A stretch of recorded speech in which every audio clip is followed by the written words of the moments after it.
Good afternoon, everyone, and thanks for joining us at the second of our Governor of Victoria Export Awards application support webinars. Today, we're going to focus on the question International Business Strategy. I'm Collins Rex, and I'll be your presenter for this webinar. I'll also be your contact, and my details will come up at the end of today's broadcast, but I'll also be your contact if you need some specific application support as you move through the process. So let's get straight into today's webinar, and we'll start off by just having a quick recap of the entry process for the Governor of Victoria's Export Awards and then the lead in to the National Export Awards. You enter through the Governor of Victoria's Export Awards program. If you win one of the 13 national award categories, you then automatically become a finalist in the 56th Australian National Export Awards. You cannot enter the nationals without having come through a state or territory-based program. You don't need a separate application for the nationals. The application that you have provided at the state level will see you through to the nationals as well. So only the one application used for both award programs. You see the 13 national categories in front of you there. They range from agribusiness all the way through to small business. This year there are 13 categories, whereas in past years there have been only 12. So a slightly different breakdown of categories, and a breakdown that should make it a lot easier for you to find a natural fit for your business. Just a quick note on some of the cross-cut categories. So categories such as agribusiness, digital technologies, of course, are sectorial based, but category e-commerce, the category emerging exporter, regional exporter, and small business are all cross-cut categories, which means you could enter in one of the sectorial categories and then also enter for one of those cross-cuts. The cross-cut categories being categories that are not sector specific.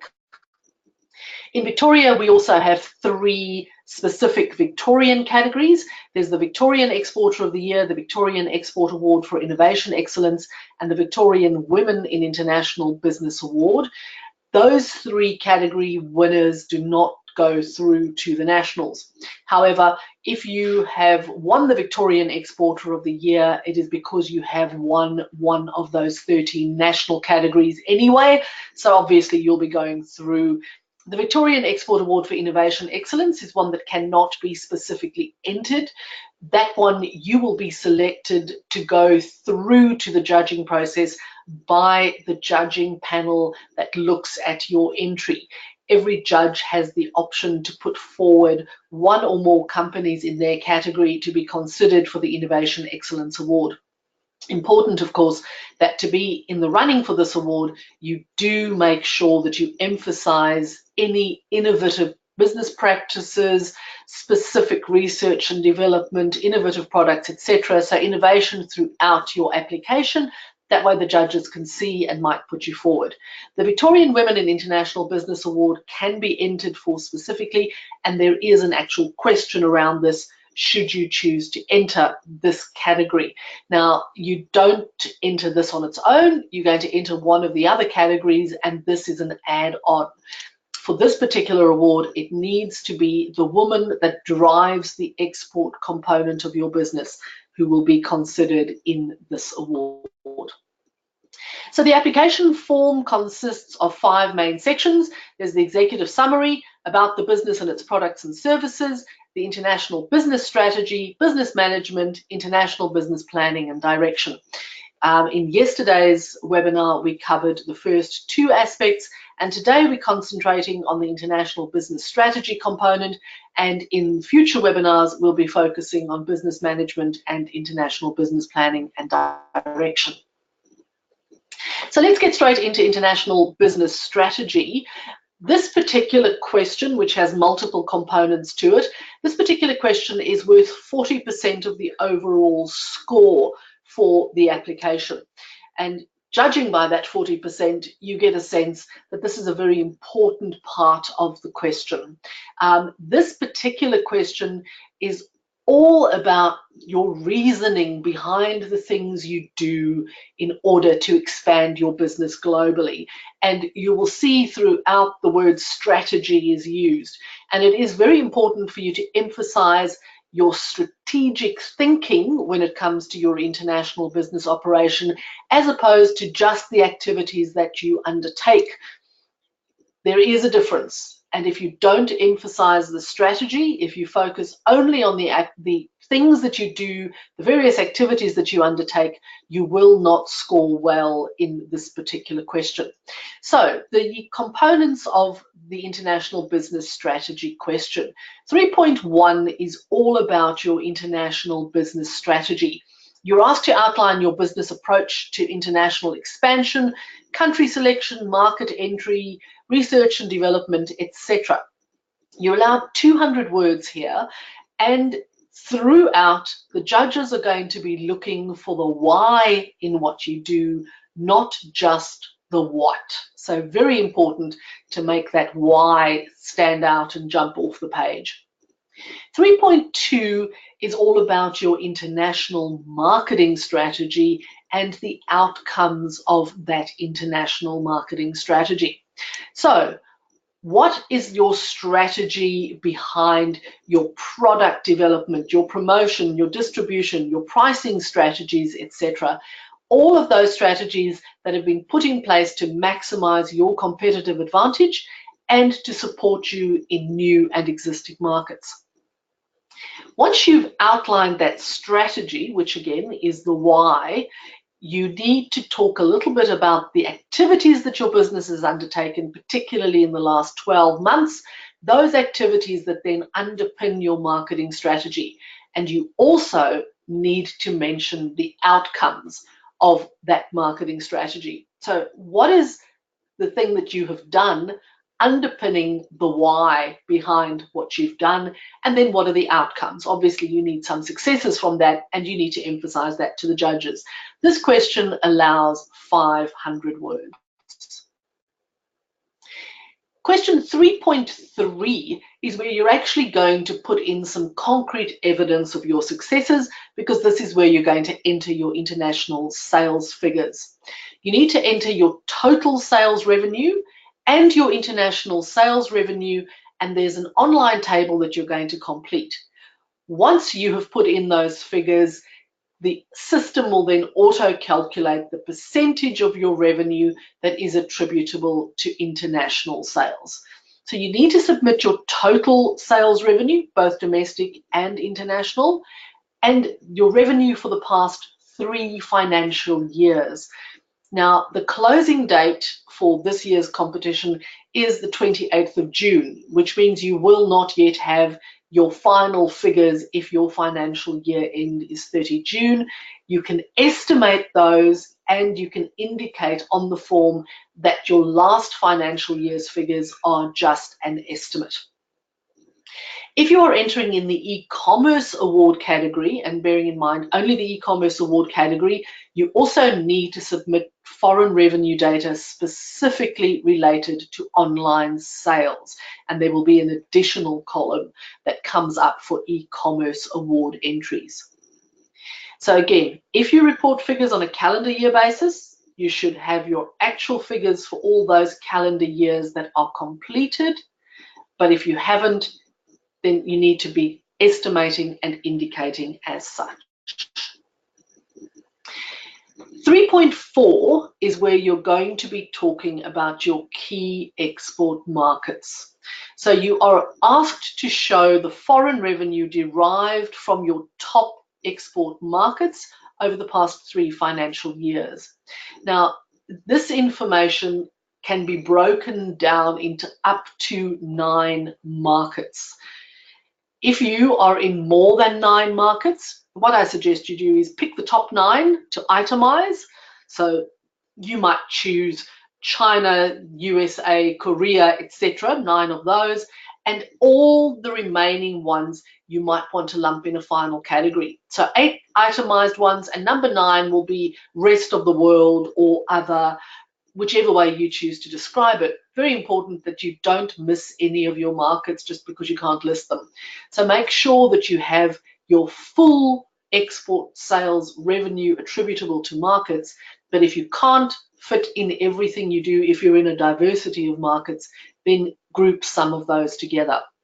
Bearing in mind that the revenue that you indicate here needs to match up with the revenue that you have indicated in the previous question.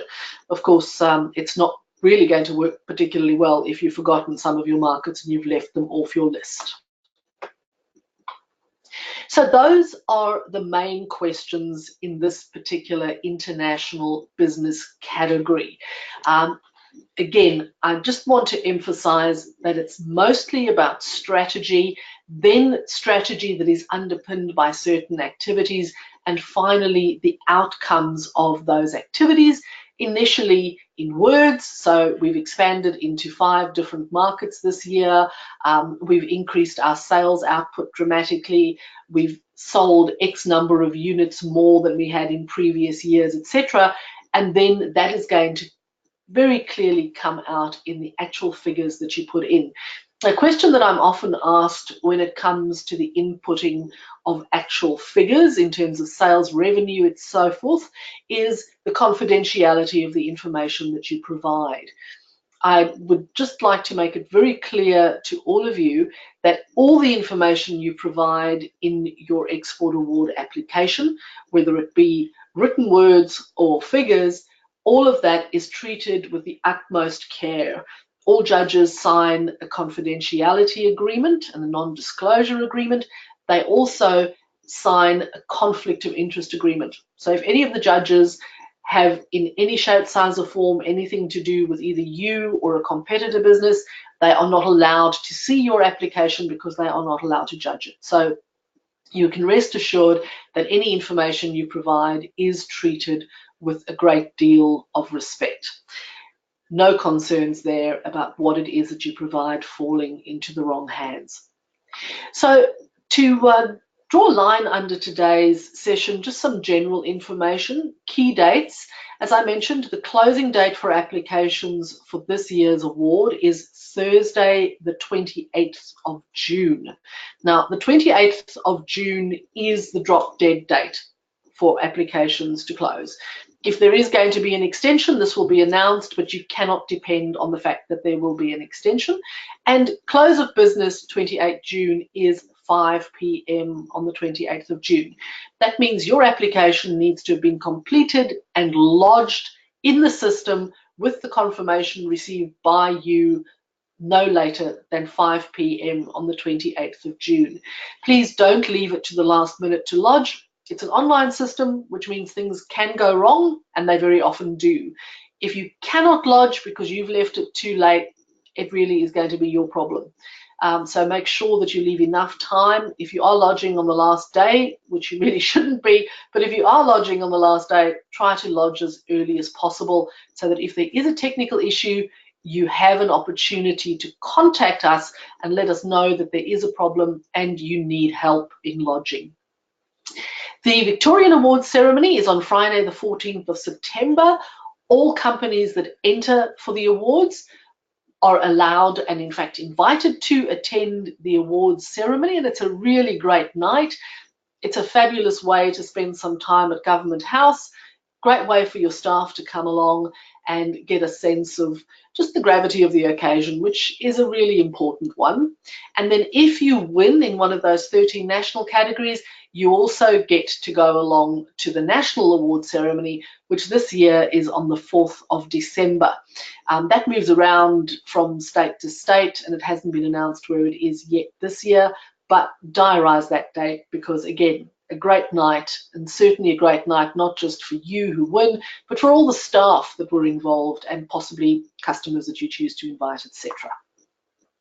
So those are the key dates of this year's event. Very important to note that 28 June. Contacts that have just come up on your screen for the Department of Economic Development, Jobs, Transport and Resources, because of course the Governor of Victoria's Export Awards is organised by the state government and the awards night sits under the ambit of the Governor. Carol Tobolov, and Carol's details are on the screen. Carol is your main contact for any technical issues around the awards. So if you're not sure how you log on, you've lost your log on details, you tried to lodge and you couldn't, Carol is the person who will be able to assist you with all of those issues. If you just have a general question about the awards, etc., Carol can assist. If Carol isn't available, Fiona Cheng, whose details are also on the screen, can help with the same sort of information. So Carol and Fiona are your government contacts. They're the people that actually organise and run the awards, organise the judging and so forth, so they can help you with any questions around those issues. This is where you apply. You go to www.exportaward.com.au/Vic. The Victorian Award sits under the National Award. So if you can't think of any other way to find the award and you've lost this address, just Google Governor of Victoria's Export Awards or indeed National Export Awards and then just follow the links to Victoria. All of it is online, but you would probably want to download the application form, complete your application in Word, and only once you're happy with it in Word, then cut and paste it back into the online form before you submit. If you need assistance with your actual application, so you have questions around exactly how you should phrase something, or you're not sure what a question means or whatever, I'm more than happy to assist. Those are my contact details. I would suggest though that you probably contact Carol in the first instance. Carol is also keeping a schedule of one-on-one coaching time that I've made available to work one-on-one with companies. More than happy to do that for you, provided there is still time available by the time you put in your request. But if you put that through Carol, you'll short circuit the process, because if you come to me, I'm just going to check with Carol what the schedule looks like at the moment anyway. But as I said, those are my contact details. I am more than happy to help with a quick question if it's not a one-on-one coaching thing. Best to contact me via email, because I do tend to move around a lot, which means I'm not often on the other end of a phone line. And that then brings us to the end of today's discussion. Tomorrow, we're going to look at the next question in the series. So if you want to know how the rest of it works, tune in again tomorrow, same time, same place. And if you have any questions in the meanwhile, please feel free to drop me an email and I will be more than happy to answer any of those questions for you, or contact Carol, and Carol will then be able to give you a sense of where you're going with some of the general stuff and to book in some of that one-on-one coaching time if you need it. Thank you very much for attending today. I look forward to having you attend again tomorrow, and in fact we've got another 3 webinars to go, and one of those webinars is going to be focusing specifically on the financials that you will be providing over and above just your sales revenue. So if you have any issues around financials, make sure to tune in for that one, and I look forward to having you then. Thanks for your attention, have a good afternoon and good luck.